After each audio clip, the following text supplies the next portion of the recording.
Hello everyone, got a few dirty jokes for you today. So a young woman buys a mirror at an antique shop and hangs it on her bathroom door. One evening, while getting undressed, she playfully says, "Mirror, mirror on my door, make my bus line 44. Instantly, there is a brilliant flash of light and her breasts grow to enormous proportions. Excitedly, she runs to tell her husband what happened, and in minutes they both return. This time the husband crosses his fingers and says, "Mirror, mirror on the door, make my wiener touch the floor." Again, there's a bright flash. And then his legs fall off. So a preacher was making his rounds to his parishioners on a bicycle when he came upon little Johnny trying to sell a lawn mower. "How much do you want for the mower?" asked the preacher. "I just want enough money to go out and buy me a bicycle," said little Johnny. After a moment of consideration, the preacher asked, "Will you take my bike in trade for it?" Little Johnny said, "Mister, you've got yourself a deal." The preacher took the mower and tried to start it. He pulled and pulled on the rope until he was dripping with sweat, but the mower refuses to start. The preacher called little Johnny over and said, "I can't get this mower to start." Little Johnny said, "That's because you have to cuss at it to get it started." The preacher said, "I'm a man of the church and I can't cuss. It's been so long since I've been saved that I don't even remember how to cuss." Little Johnny looked at him happily and said, "Just keep pulling on that rope. It'll come back to you." So there were 3 hellions in a class. They were so bad that teachers kept quitting. The principal got so frustrated she hired a retired female Marine sergeant to teach the class and gave her authority to go whatever it took to control the 3 kids. The first day of the school year, she walks into the classroom and asks the 3 to step forward. She slapped the first kid and knocked him back 4 feet. She then told him to use a sentence with the word "evidently" in it. The boy said, "Evidently you've heard about us." "Excellent," said the teacher. She then went to the second boy and punched in the face, knocking him to the ground. Again she told the boy to use a sentence with the word "evidently" in it. The boy said, "Evidently you want us to behave." "Excellent," said the teacher. She then went to the third boy and kicked him in the ass, lifting him off the floor, and he flew across the room. Once again she told the boy to use a sentence with the word "evidently" in it. The boy said, "Teacher, can I ask a question first?" "Yes," responded the teacher. The boy asked, "Are farts lumpy?" "No," responded the teacher. The boy said, "Evidently you just kicked the shit out of me." So Frank starts getting chronic headaches and his testicles swell and become very sensitive. The doctor informs him that his testicles must be amputated or he risks death.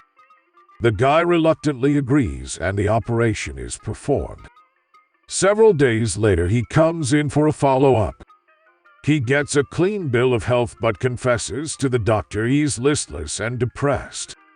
The doctor suggests he buy himself a present to cheer himself up, such as a nice bespoke suit. Frank had always been one to buy off-the-rack suits, but he decided to take the doctor's advice and seek out a tailor in his neighborhood. As he entered the tailor shop, he was greeted by the sight of a crotchety old man named Saul, who had been a tailor for over 40 years. They engaged in a lengthy discussion about patterns, fabrics, and styles for the suit, and Saul assured Frank that it would be ready in about a week.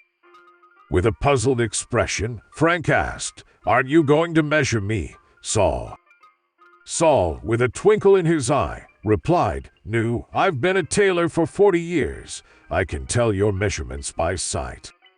"You wear a 44 long jacket, yes?" Frank was taken aback by Saul's accuracy and admitted, "Well, that's correct, Saul." Saul continued confidently, and the pants, 38 with a 31 inseam. Astonished, Frank responded, "That's right." Saul's perceptive abilities seemed almost supernatural as he continued, "Your shirt is a 17 and a half long, but the arms are a little short, 33 inches. "Amazing," Frank exclaimed, thoroughly impressed. Saul then remarked, "You don't wear a hat, but if you did, it would be a 7.5. Frank chuckled, saying, "Right again." Saul, with a mischievous grin, continued, "And your jockey shorts, 36.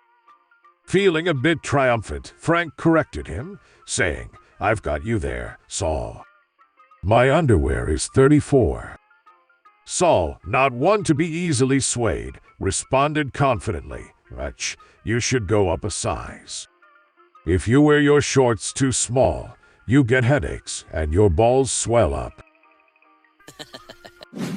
There was once an anthropologist named Dave who frequently boasted that he had seen every native ritual of every tribe in the world. He had seen the death rituals of the Zulu, the birth rituals of the Watusi, and every ritual in between. He had even, making strategic use of camera drones, recorded a coming-of-age ritual of the infamous North Sentinelese. One day, in the Democratic Republic of the Congo, Dave was boasting of his many adventures over his favorite drink when he noticed a teenage boy staring at him. "Hey, mister," said the boy. "I bet you've never seen the butcher dance." Dave was confused. He thought he knew every ritual created by humans, but he had never heard of the butcher dance. "What's the butcher dance?" he asked. "I show you tomorrow, but it costs a lot of money." "Well, I've got $500 US. Will that cover it?" The boy grinned. "You got a deal, mister." The next morning, Dave and the boy set out on their journey. Into the rainforest, through a secret mountain pass, down a winding river, to a place Dave had never seen. Beautiful flowers blossomed there, flowers that existed nowhere else on Earth. Dave was the most excited he had ever been in his life. As they dragged the raft onto the shore of the river, Dave saw a group of natives. "You wait here," said the boy. "I talked to the chief." Dave waited by the raft as the boy talked to a large man wearing an elaborate headdress. The language seemed to consist of whistles, clicks, and small burping sounds. The boy returned to Dave, looking despondent. "Sorry, mister," he said.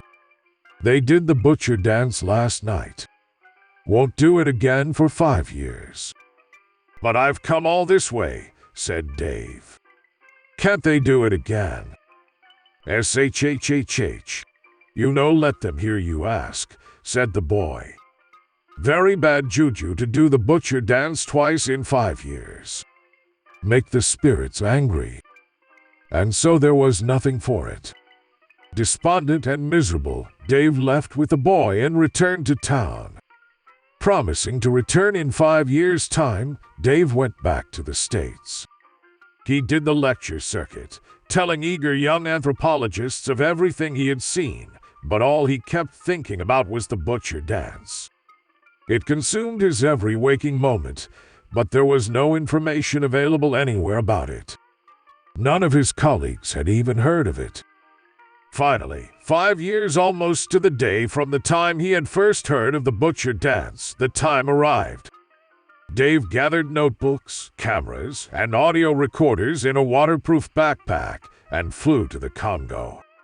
He found the bar, and sure enough, the boy, now a man, was waiting for him. "You ready to see the butcher dance?" he asked, grinning. "I feel like I've been waiting my whole life," said Dave. And so they set off. Into the rainforest, through the secret mountain pass, and down the winding river. As they dragged the raft to shore, the chief spoke to the young man.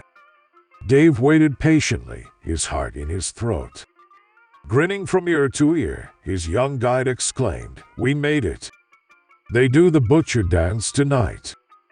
Feeling like a little boy again, Dave excitedly got his equipment set up and sat in the village to wait.